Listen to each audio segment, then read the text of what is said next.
Up with KREM begins now. Good morning, 6 o'clock here on your Friday Eve. One day closer. I said Eve. It's not Friday yet. Gosh, almost there. so Hi, close. friends. I'm Tim Pham. And I'm Nicole Hernandez. I actually have tomorrow off, so it is my Friday. Oh, you lucky dog. I know. Thomas Patrick will be here, though, tomorrow. Thomas. Wait, you can't be sick. You guys can't leave me alone.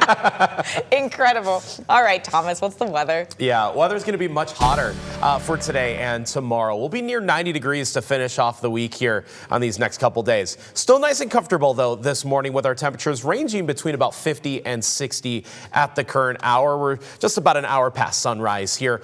All quiet, though, across the inland northwest. Maybe a little bit of cloud cover if you're looking off to the north here. But that tiny little disturbance that is over British Columbia, not going to be disturbing us for today. So another mostly sunny day, but temperatures a bit warmer this time around. Likely upper 80s this afternoon, and we'll get very close to the low 90s tomorrow.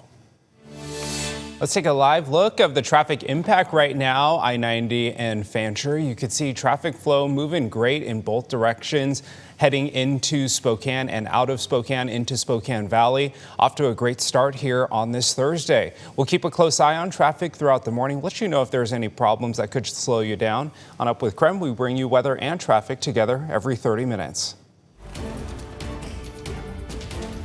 Well, in just a few hours, prosecutors and the defense team in the Moscow murder case will be back in the courtroom. They will be talking about the gag order on the case. The order prevents anyone involved in the case from talking to the media and has been in place since Koberger's arrest in 2022.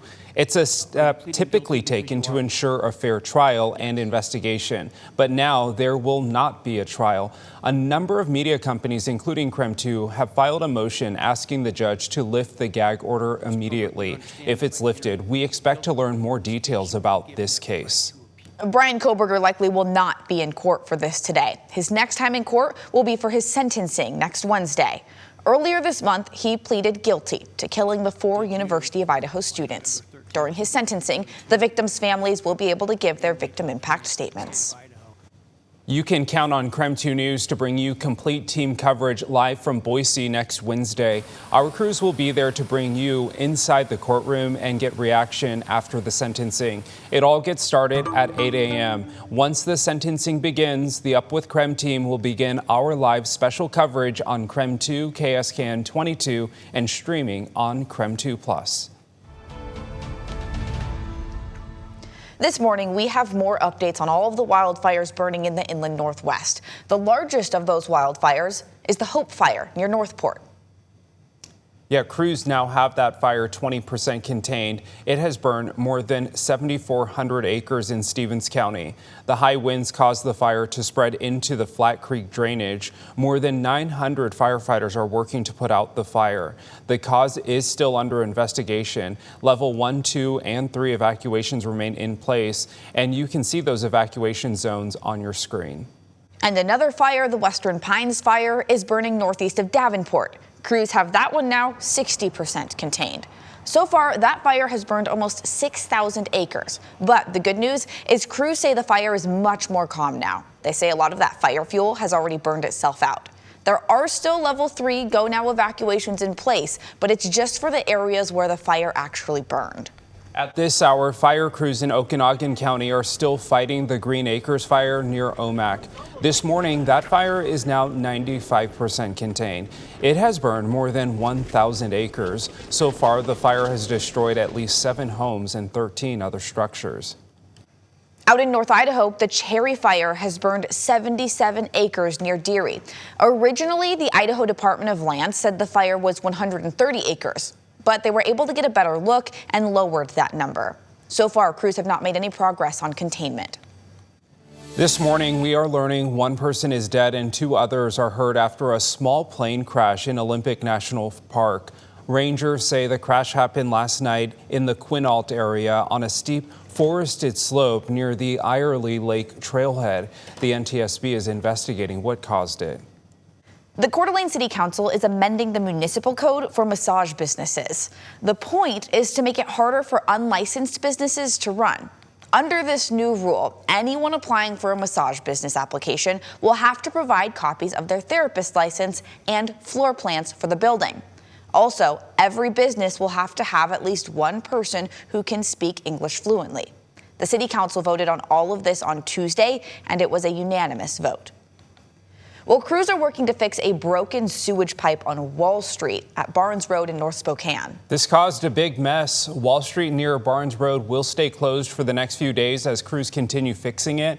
Spokane County tells us a 36-inch crack on a main line caused the leak. The damaged section of the pipe is being replaced today. They say the road should be back open by Saturday morning at the very latest.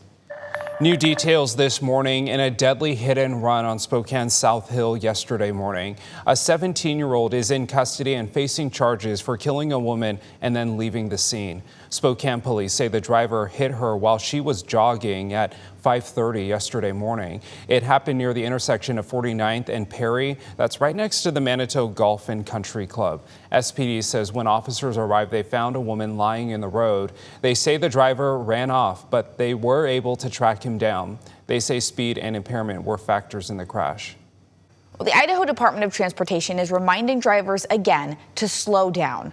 Law enforcement agencies across the state will be doing speed patrols starting next week. So far this year, 126 people have died on Idaho roads. That's more than compared to this exact same time last year. The time between Memorial Day and Labor Day, as we know, is known as the 100 deadliest days. So ITD wants drivers to follow speed limits and always pay attention to the road.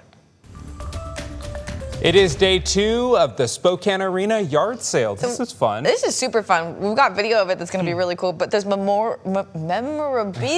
surplus items, and a ton more. KREM 2's Brandon T. Jones is giggling at me because I can't say that word. Brandon, what kind of memorabilia have you found out there? Oh, Nicole, Tim, good morning. And don't worry, I've been there many of times. I'm familiar with it all too well, but there's all kinds of stuff out here. And actually there's a crew getting some of the stuff out there right now on the forklift. Some cool memorabilia. There's actually a urinal here. There are a couple of urinals that are for sale.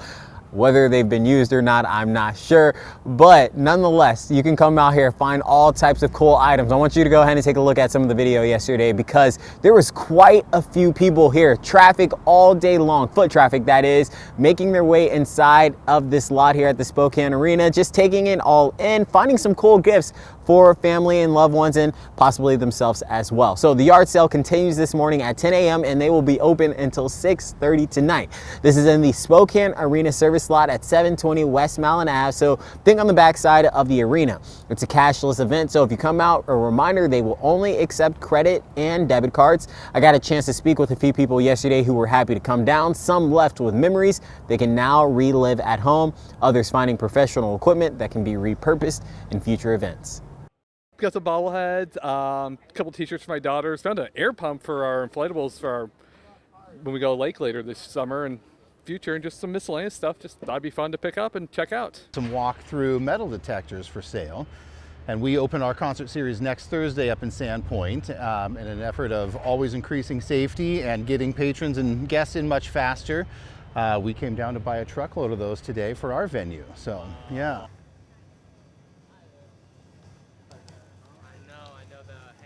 Is on the way. I'll go ahead and I'll take a look around, see if I can find you any items, maybe some Spokane Chiefs swag, but again, lots of cool things out here at the arena for this large yard sale. So for now, reporting live here in Spokane, Brandon T. Jones, KREM 2 News.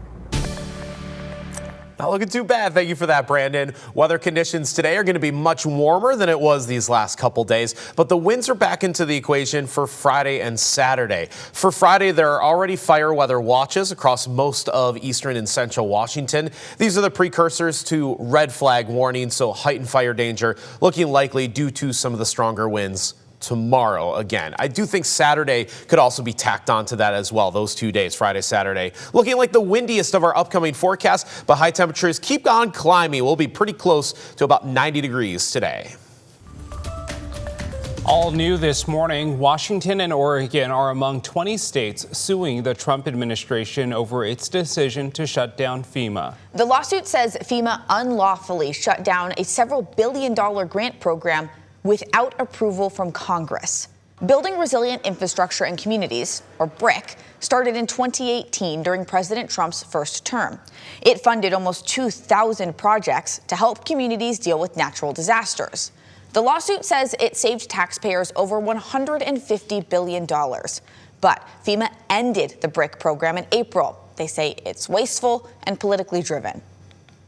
A growing chorus of Republicans are criticizing how President Trump's administration is handling documents related to convicted sex trafficker Jeffrey Epstein.